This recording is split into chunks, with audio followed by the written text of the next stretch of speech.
Yo, what's up? This is Bengy Cinco, and you're watching 15 Questions on AMISONBETHEATV. Do I love you? Do I lust for you? Right now, music-wise, Bengy Cinco, am working on a project called Aborted Abortion, and it's about like how it's basically the concept of it is all of showcasing the talent that would have been wasted. Had my mom actually going through with the abortion. When I was 18, I had my first pregnancy scare, and like I was like, yo, you can't keep this baby. Yo, we are too freaking young. It's not okay. You know what I'm saying? So yeah, she had told me, how would you have felt if I had gotten that abortion? And immediately I broke down. But like after I thought about it, I was like, well, I mean, I wouldn't really have any feelings if you got the abortion. I kind of wouldn't be here right now. So yeah, so like everything on this album will be basically showcasing the talent that would have been wasted had my mom actually gone through with the abortion. So it's the aborted abortion right here, the outcome of a mother's choice.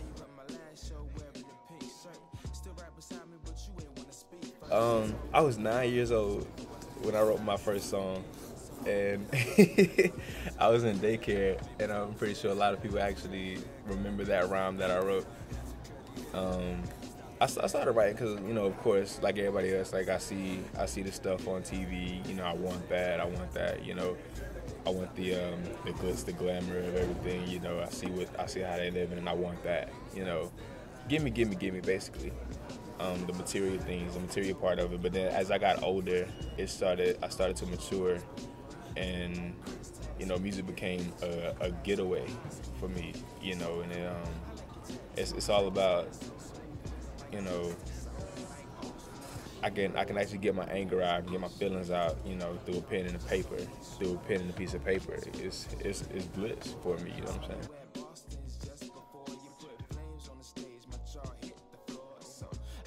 Well, I grew up in High Point, North Carolina. It's it's a bunch of wannabes there. It's a bunch of act-alikes and thugs or whatever. Me growing up there, and the kind of stuff that they listen to, it was more like Gucci, Waka, and all that ratchet crap. Anybody got time for that? So like I decided I wanted something different, you know what I'm saying? And growing up on the side that I grew up, it was more like I don't want to be like this, you know what I'm saying? I want to be the dividend, you know what I'm saying? I want to be the person that changes this side of town. I want to be that that guy that sticks out above everybody. So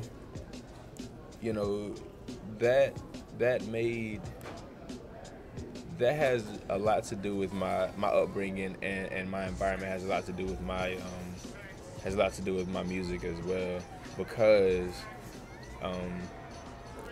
I wanted to do something different. It was always like, yo, what's out there? Like what do I actually want with this music? You know what I'm saying? So I found it.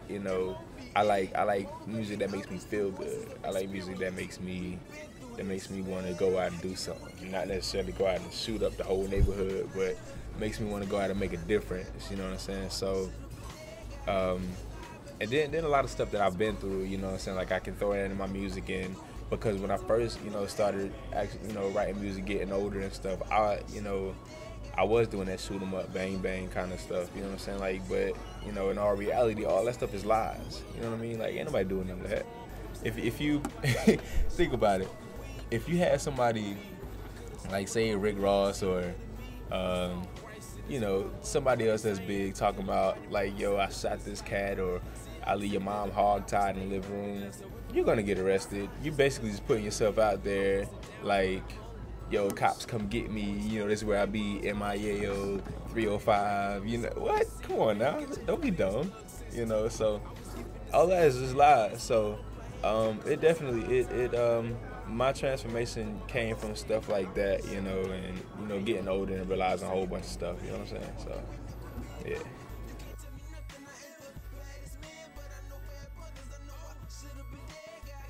Absolutely nothing.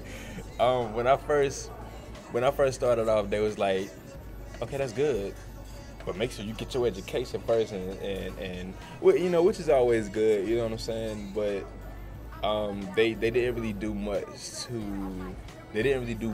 encourage it, you know what I'm saying? Like, they always was like, I don't have time to do this, I don't have time to listen to this, I don't have time to come, you know, to your performance. It hurt a lot, you know what I'm saying? But it only made me go harder, because I was determined. I was like, yo, you know, one day they're not even gonna have to come. I'm not even gonna have to ask them to come, you know what I'm saying? They'll see me on TV, or, you know, they'll just hear about it somewhere, like, yo, Bryce did this, or, you know, Bengy did that. They know me as Bryce. Y'all know me as Bengy. Just want to let you know that now. Yeah, you know, it's like, you know, he's doing good, but they never really came to any of my shows. You know, it was until recently they actually started coming to one. My mom came to one of my shows before, and then my dad came to one of my Easter shows, which was, you know, that was amazing. I was like, yo, that's my dad right there. What? Oh my God. Yeah, so, you know, you know, even though they didn't really do much to encourage it, it's always good to know that, you know, I like to think that they believed in me, you know what I'm saying? They said they love me, so I was like, all right, cool, I'll take your word for it, you know, I just show you. But it all works out, you know what I'm saying? Like, but definitely when I started, you know, saying that I was going into the gospel rap kind of genre, they definitely looked at me more. They was like, oh man, I want to check this out, you know what I'm saying? Because at first they thought I was just doing all that waka crap. I was like, nah, that's not me. So yeah, but you know, once I actually made a big transformation and started doing things differently, that's when they actually came around, and it was like, yo, let me see what Bryce is doing. I know one of my recent shows, I was at my grandma's church that I grew up in, First Emmanuel, and in High Point, they everybody knew it was me, but they're used to this guy, you know, frown on his face, sagging pants, and always mad at the world, ready to smack the next person who says something to me, you know. But when I got up there on stage, and it was just like, yo, who is this guy? You know, who is this guy right here? You know, and the reaction that I got from them was just like, it was super overwhelming, and it was a kind of a small setting, but the reaction that I got from them was like, I was on stage at the Staples Center, and it was big, because I mean, that's where I grew up. You know what I'm saying? Like, when you go back home and you got all this love, it's just like, yo, nothing else matters. You know what I'm saying? It definitely it makes you feel good about yourself. It makes you feel good about, you know, how you used to be and how you are now, and it makes you see all the progress that you made. So, you know, I thank my parents for, this may sound weird, but I thank my parents for not really encouraging my music. So it works.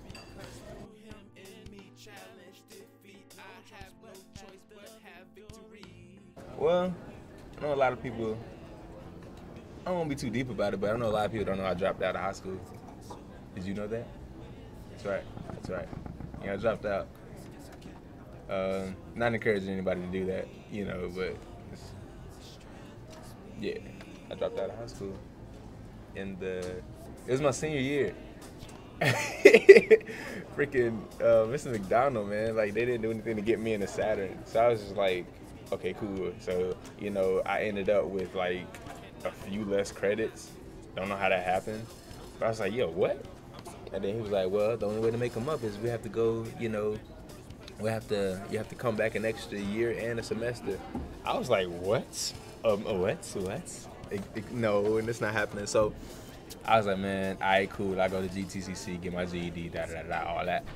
I got lazy though, because I was like so ready to get out. I was like, man, heck no. But you know, I am going to get my GED. I actually test this month, so I kept getting lazy and stuff like that. Don't even seem like I dropped that though. Everybody thinks I go to USCG or A&T. They're like, US go here? I see you here. I'm like, nah, I just be here. Everybody knows me. But stay in school, kids. Bengy Cinco is telling you, you know, because actually they're making it harder to get your GED, so you might as well just stay in school.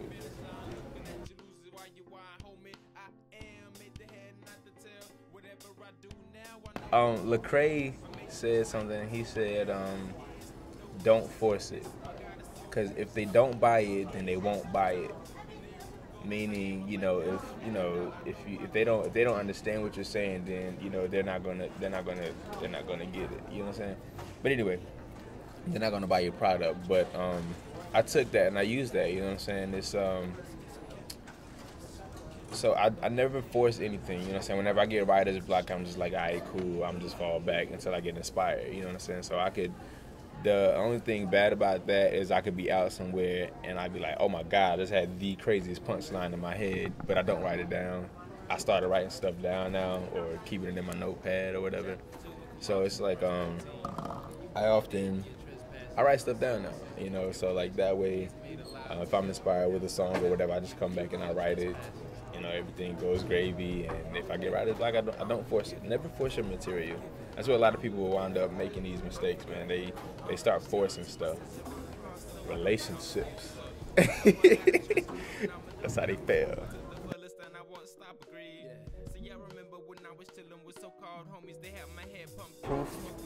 Proof of the desire is in the pursuit. And, definitely, I heard that recently, and it just motivates me every day. You know what I'm saying? To keep going after my dream. You know what I'm saying? Like, I had a lot of stuff going on lately, and where it's just like, my faith has to be, up here. You know what I'm saying? So, but it basically made me realize, what my dreams were. It made me realize, this is what I want to do. I got to get to it. Ain't nobody gonna believe you if you say, I want to do this, I want to do that, but you ain't doing anything to go to it. You know what I'm saying? What are you doing to actually live out your dream? Like, what are you doing to make sure, that your dreams are coming to pass? Like, or what actions are you taking? I know my pastor says that a lot. Shout out Pastor Lee Stokes, by the way. Yeah, like, he says that a lot. You got to get up off your butt, man, because a miracle's not gonna fall in your lap. You gotta work for it. Faith without works is dead. I know a lot of people use that and they take it out of context, but yeah, you gotta do something, man. You gotta do something to make your dreams come true. Prove that you want this. What's in your heart will actually show through your work.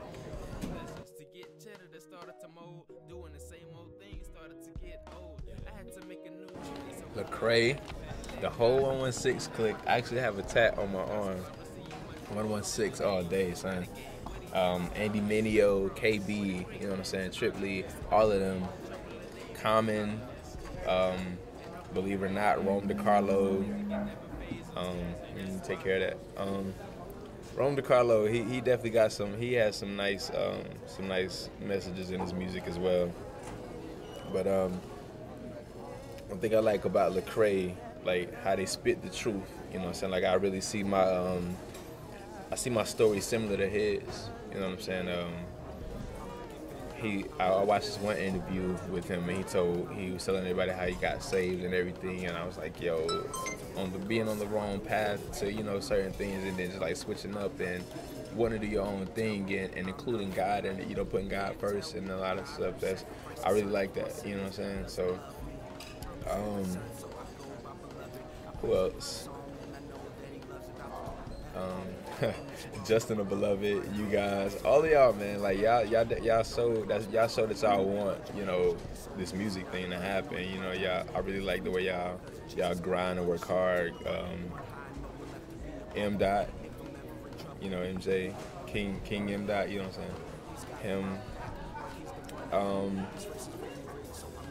Big Sean, I like his diversity. Singers, man, a lot of R&B singers. Neo, Music Soul Child, D'Angelo. A lot of them, like, I like the way, and a whole bunch of other diverse artists, as well. Chris Brown, what? Like, this dude went from the little 16-year-old dancing for a girl and to everything, but in everything that he's been through, it's like. First of all, he's not caring what anybody says, you know what I'm saying? Like, because we all know, we only human, we gonna go through stuff, you know what I'm saying? So, I like Chris Brown because first of all he's super creative, and he's super diverse. Who knew he had bars like that? I didn't. I ain't know that. Did you know that? I ain't know that. You know, but definitely Lecrae is at the top of my list. Y'all need to check Lecrae out. People sleeping on Lecrae. Ain't got time for that, bro. Anyway, yeah. And Bengy Cinco, I mean, he's like, sheesh. God, have you heard of him? Oh my gosh, who? Like he just popped up out of nowhere. Like,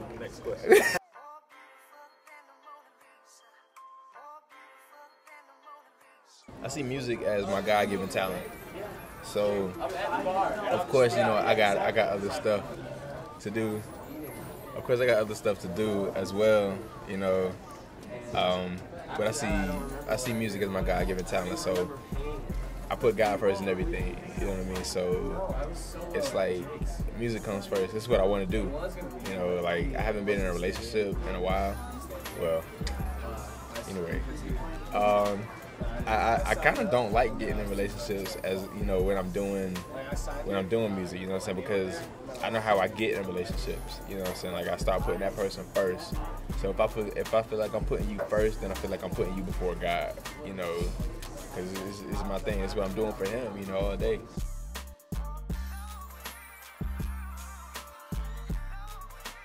I try to get into. I try to stay away from all the ratchet stuff unless I'm going out or whatever. But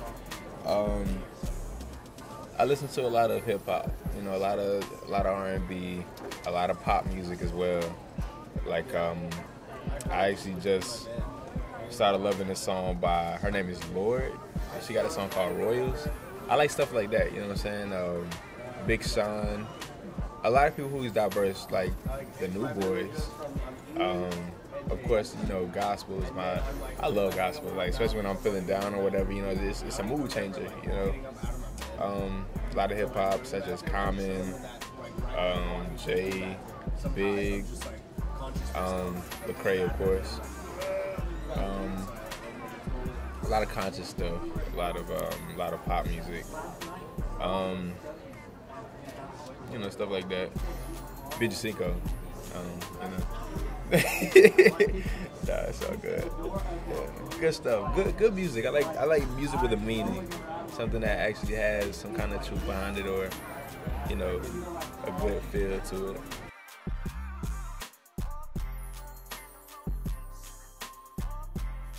it.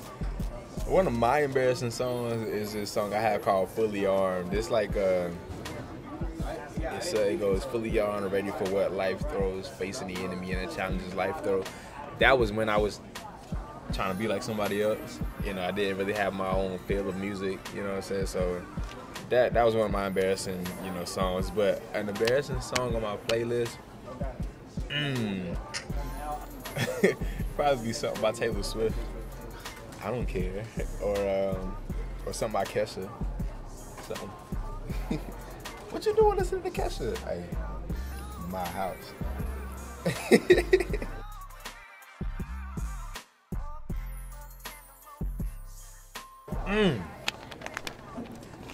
That's where we get personal, guys. Jordan Sparks, I love you. We're gonna. Jason Derulo is not gonna last long. You understand? Jeanette McCurdy. You don't judge me either, son. Ariana Grande. My goodness. Sanaa Lathan. What's up? Kerry Washington, you make me so happy, girl. And Lisa Ray, you know you're my wife, right? You just don't know it. We're married, but you just don't know it. I'm not wearing my ring right now, you know. But it's all good. I'm big as shit, bro. And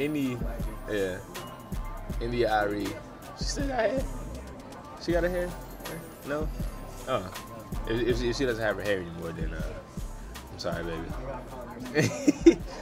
She gotta have hair like hers. My lord. Hey, check this fro out though, son. Like for real. Okay. Is it not amazing? Look at it. Come on, man. Natural curly hair. Make sure y'all check that out. The ladies, that's gonna. Okay, I'm sorry.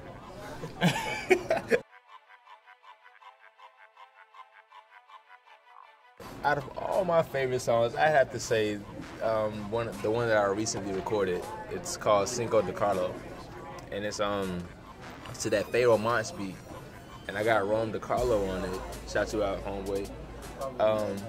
Shout out Rome DeCarlo.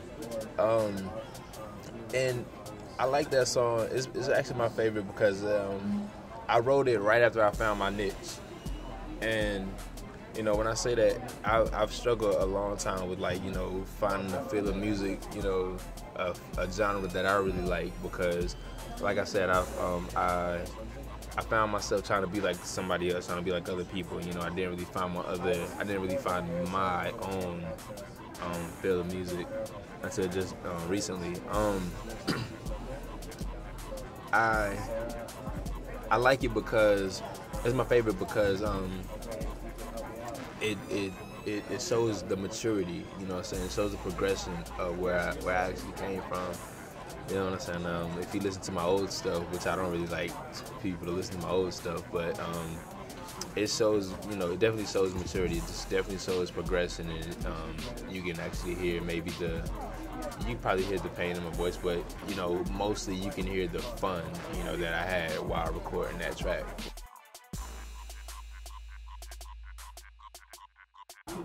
I think the most difficult part about it is actually writing and, you know, finding the song to actually write. You know what I'm saying?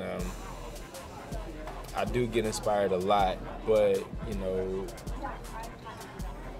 actually sitting down and writing it. You know what I'm saying? Like I get scatterbrained a lot, and I just sometimes don't feel like doing it. But, you know, I gotta learn discipline to be like, yeah, all right, look, you gotta get this going. You gotta show that you want this. You know, so.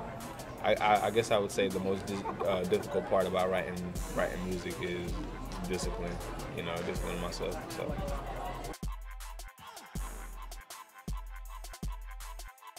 Best advice sorry. The best advice I was ever given. Shoot, man, it's so much advice I was given. Doing this thing, man, or just growing up. Period. I guess the best advice I was ever given is keep God first in everything that I do, and that's definitely my main thing. I guess the best thing I was ever told is there can only be one you. Only you can be you the best. You know what I'm saying? You can be the best you, I guess, something like that. But yeah, you know, be the best you. Be the best you can be. And if I can give any advice to, you know, somebody else, is don't give up on your dreams. No matter how hard things get, don't give up. You know what I'm saying? My pastor told me before, if you never feel like giving up, then your dream's not big enough. You know what I'm saying? So that's definitely, I guess it's one of the greatest things I was told. So, you know, that drove me. That kept me pushing, you know what I'm saying? So I'm gonna leave y'all with that, I guess. Okay, aborted abortion coming soon. You know, I'm working on a lot of stuff right now. I'm trying to get my page and my website or whatever, you know, going. Check me out at your local open mic spots. I'll be at Boston's, I'll be at Flatiron, I'll be, you know, anywhere there's an open mic, anywhere there's a show, I'm trying to go there. I got a tour, a church tour. I'm trying to get started. I'm also be, you know, at a lot of places, trying to link up with artists like King M. Dot. I'm linked up with Rome. Trying to get something with JB, Justin. He's gonna be on there. He's definitely gonna be on there. Trying to do some big things though. Trying to get like Jay. And trying to get like Justin and King M. Dot give me some t-shirts, but I guess I'm gonna start off small, you know what I'm saying, get my name out there. So, you know, hey, y'all about to hear about me real soon. Check out that natural curly hair and the Cinco de Carlo is about to come out real soon. I'm about to release those in a few days. So, yeah.